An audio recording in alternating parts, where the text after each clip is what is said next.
Muy bien, en mi caso voy a explicar lo que es el delirio, específicamente lo que es el delirio en los ancianos. Para comenzar, se define su concepto es síndrome mental transitorio caracterizado por trastornos globales de las funciones cognitivas y de la atención. Delirio deriva del latín, donde significa fuera de, y lira, que es camino o entre dos porciones de tierra inundada. Esto significa fuera de ruta. Ahora, en el caso de la historia natural de la enfermedad, hay que aclarar que como tal no se tiene una gran historia de este tipo de enfermedad, ya que no es como muy fácil detectarla, ni por qué o cuál es la causa, aunque sí se tienen como algunas de por qué es que se da, pero no es algo muy específico y pues no está como muy claro de por qué. Sin embargo, la variabilidad en la forma de aparición y en la intensidad de las características clínicas es lo que probablemente esté relacionado con la comorbilidad existente, es decir, que esté relacionado con algún otro tipo de enfermedades. Los tratamientos, con eso se refiere a que se deba por algún efecto secundario de un medicamento, y por las tensiones ambientales, es decir, por qué es lo que sucede al entorno de la persona afectada por este tipo de enfermedad. Ahora, ¿qué es el delirio? Se define al delirio como un estado mental que causa confusión, desorientación y que no permite que la persona pueda pensar o recordar con claridad. Suele comenzar de repente y a menudo es temporal y tratable. Hay 3 tipos de delirio. El primero, hipoactivo, en el cual la persona no está activa y parece somnolienta, cansada o deprimida. El segundo, que es hiperactivo, en el cual la persona está inquieta o agitada. Y el tercero, que es el mixto, en el que básicamente pues están combinados tanto el hipoactivo e hiperactivo. Es decir, que la persona pasa de un estado a otro repentinamente. Y con un ejemplo podría ser que de repente de que la persona esté cansada o muy tranquila, somnolienta, de repente pase a estar demasiado inquieta o agitada. Ahora, ¿qué es lo que causa el delirio? Hay muchos problemas diferentes que pueden causar el delirio y pues no es igual para todas las personas y como mencioné en un principio no es algo demasiado identificable, es decir, que no sea específico o que se diga sí, es exactamente por esto. No, simplemente son como las más comunes, las siguientes causas que voy a mencionar, pero no significa que sea precisamente por esto. Algunas de ellas pues son el alcohol o drogas, ya sea por intoxicación o abstinencia. Esto incluye un tipo grave de síndrome de abstinencia de alcohol llamado delirium tremens. Por lo general ocurre en personas que dejan de beber después de años de abuso del alcohol. Por deshidratación y desequilibrios electrolíticos, demencia, hospitalización, especialmente en cuidados intensivos. Infecciones ya pueden ser por infecciones del tracto urinario, neumonía o gripe. Medicamentos, pues como mencioné antes, podría ser por un efecto secundario de algún medicamento. Ya algunos de esos medicamentos que pueden derivar en esto, pues pueden ser como sedantes u opioides, o podría ser abstinencia después de suspender un medicamento que haya sido demasiado fuerte para nuestro cuerpo. Trastornos metabólicos, insuficiencia orgánica como insuficiencia renal o hepática, envenenamiento, enfermedades graves, dolor severo, privación del sueño o cirugías, incluyendo reacciones a la anestesia, es decir, que durante alguna cirugía, debido a la anestesia, es que esta persona se ponga delirante o comience a alucinar.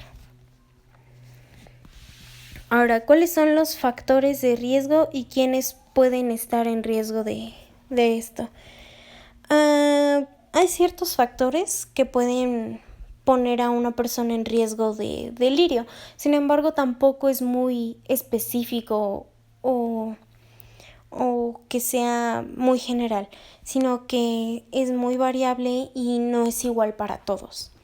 Algunos de esos pues pueden ser pérdida de vista y oído, estar en un hospital o residencia para adultos mayores, sufrir ya de demencia, tener una enfermedad grave o más de una, tener una infección, tener edad avanzada, cirugía, tomar medicamentos que afectan la mente o el comportamiento, tomar altas dosis de analgésicos como opioides, enfermedad crónica física o mental preexistente y factores ambientales. Ahora, ¿cuáles son los signos y síntomas del delirio? En general, los síntomas del delirio comienzan de repente, en unas pocas horas o pocos días. A menudo van y vienen y, al igual que los factores de riesgo, pues tampoco son muy específicos o generales. Al contrario, igualmente pues varían bastante de una persona a otra y nunca va a ser igual para todos. Sin embargo, pues los más comunes suelen ser la inversión del ritmo sueño-vigilia. Es decir, que de la nada pues la persona puede estar demasiado somnolienta durante el día y durante la noche pues presente insomnio. Es decir, que el sueño esté completamente alterado.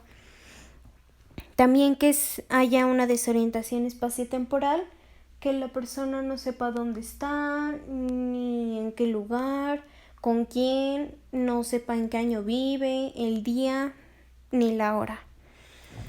Que haya incapacidad de mantener la atención ante un estímulo externo, deterioro de la memoria reciente, alucinaciones visuales, ideas delirantes de persecución, incoherencia del lenguaje, pensamiento desorganizado, fragmentado y distorsionado, alteraciones del humor, cambios en el estado de alerta, cambios en los niveles de conciencia, confusión, cambios emocionales, que pues prácticamente es lo mismo que alteraciones del humor, y pues con esto se refiere a que pues sí hay realmente estos cambios, pero no son cambios que lleven su tiempo, no, sino que son demasiado repentinos.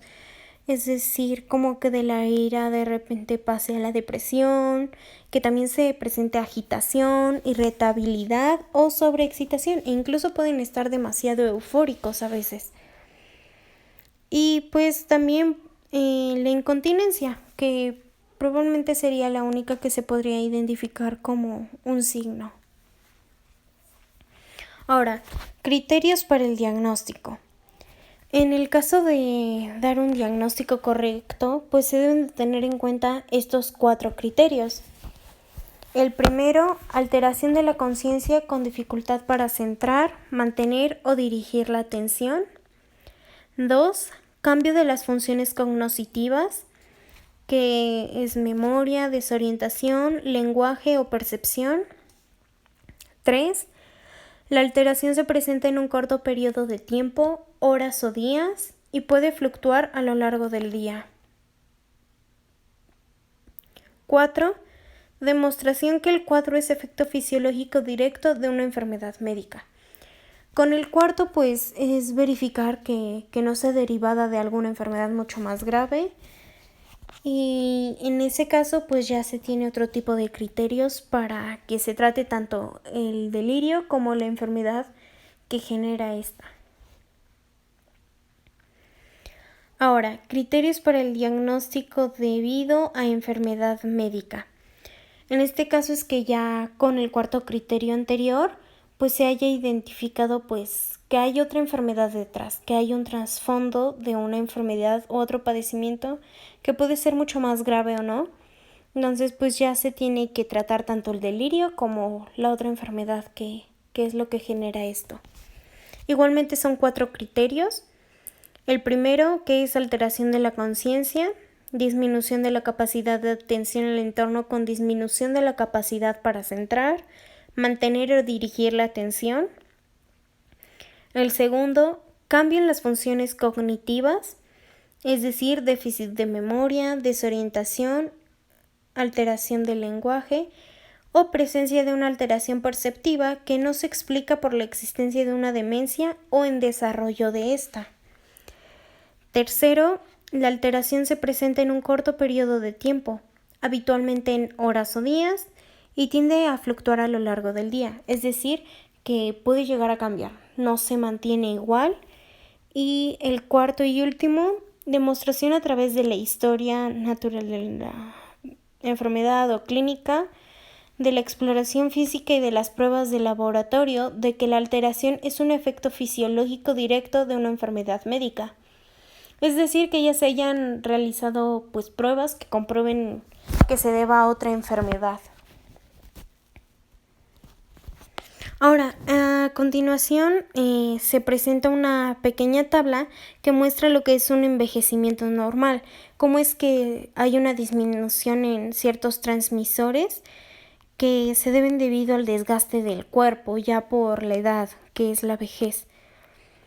Y se puede notar que la acetilcolina, noradrenalina, serotonina e histamina bajan. Y la única que se mantiene normal es la dopamina. Como dije, esto es en un caso normal. Es decir, una persona de la tercera edad que no padece del delirio, que no sufre de esto.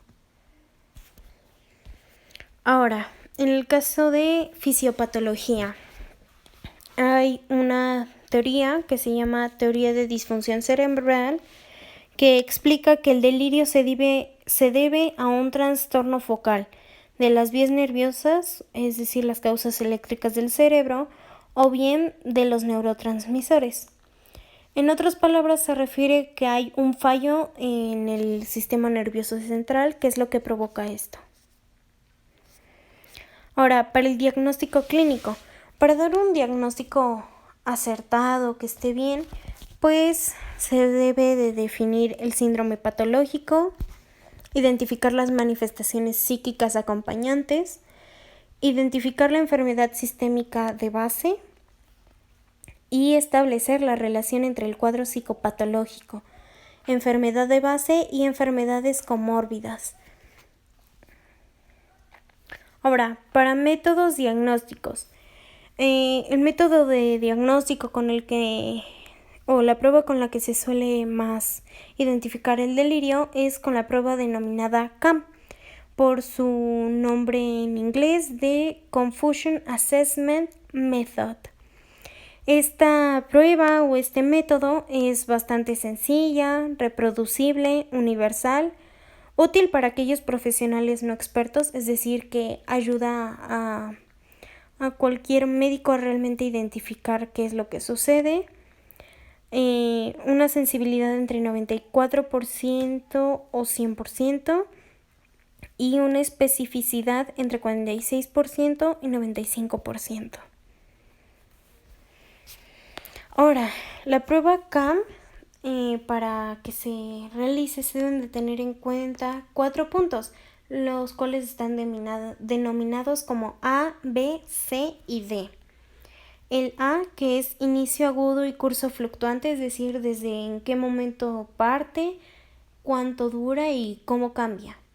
El B, inatención, es decir, qué tanto le cuesta a la persona poner atención o centrarse en algo.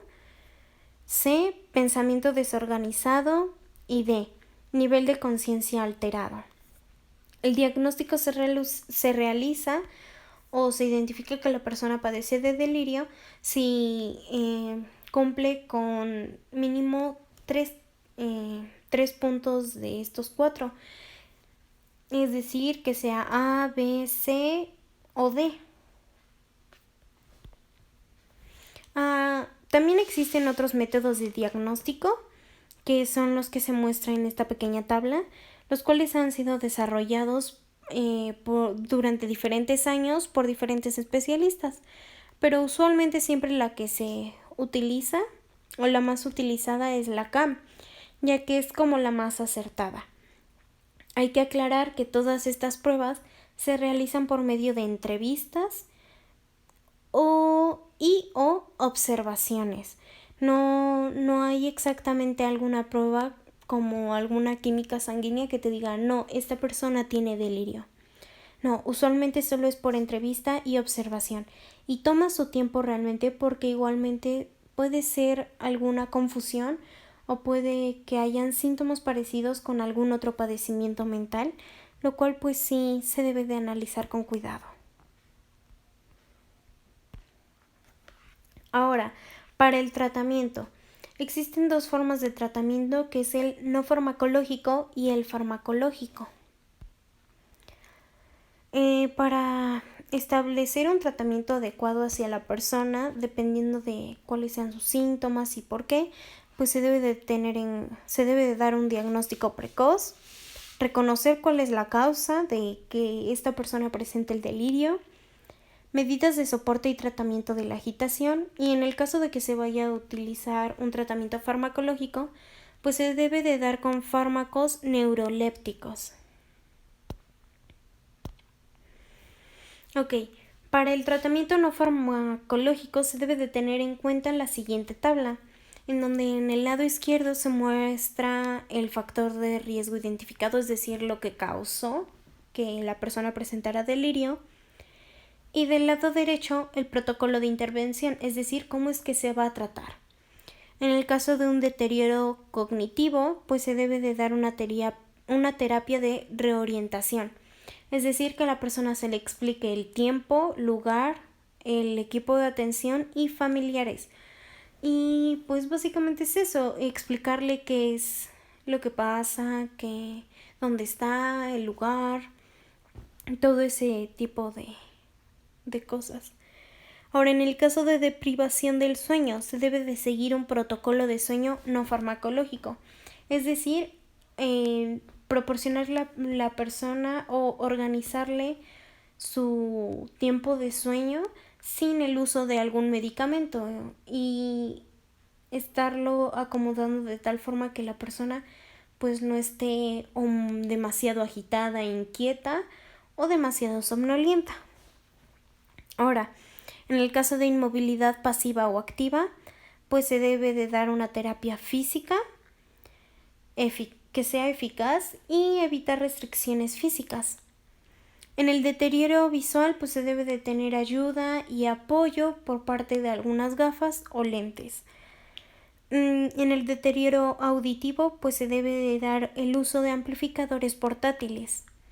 En la deshidratación, pues se da un reconocimiento precoz y represión de volumen. Ahora, para el caso de tratamiento farmacológico, hay dos opciones para esto. El primero, que son los antipsicóticos, que pueden ser clásicos o típicos, que tienen principalmente dos efectos: reacciones extrapiramidales y sedación. Para aclarar, las reacciones extrapiramidales son medicamentos que usualmente ponen el cuerpo en letargo. Es decir, que si una persona está demasiado agitada y toma este tipo de medicamento, pues se va a tranquilizar y no va a estar demasiado activa, pero activa en un sentido que esté fuera de lo normal. Ahora, también están los antipsicóticos atípicos, los cuales bloquean simultáneamente los receptores dopaminérgicos D2 y serotoninérgicos 5-HT2. Ok, para esta parte, anteriormente se mostró una tabla donde pues mostraba que en el envejecimiento normal todos los transmisores disminuían, a excepción de la dopamina.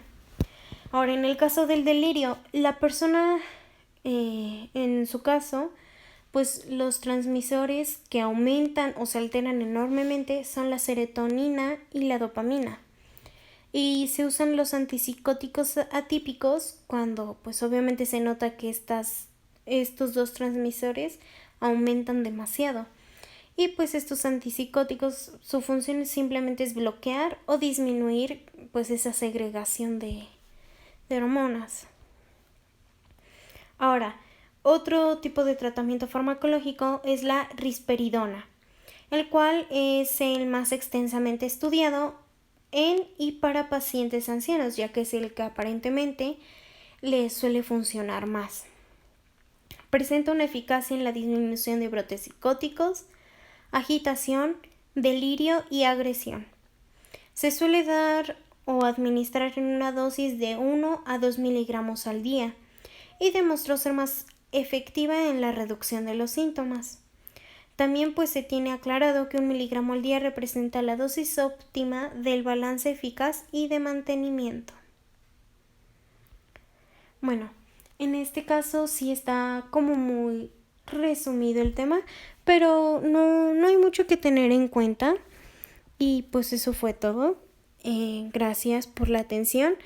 Y el delirio no es como tal una patología o algo físico como tal, a pesar de que sí existen esas alteraciones en los transmisores o neurotransmisores del cerebro. Y pues sí, técnicamente solo se da por el desgaste del cerebro de la persona. Eso se da con la edad. Y pues realmente no hay mucho que decir de esto.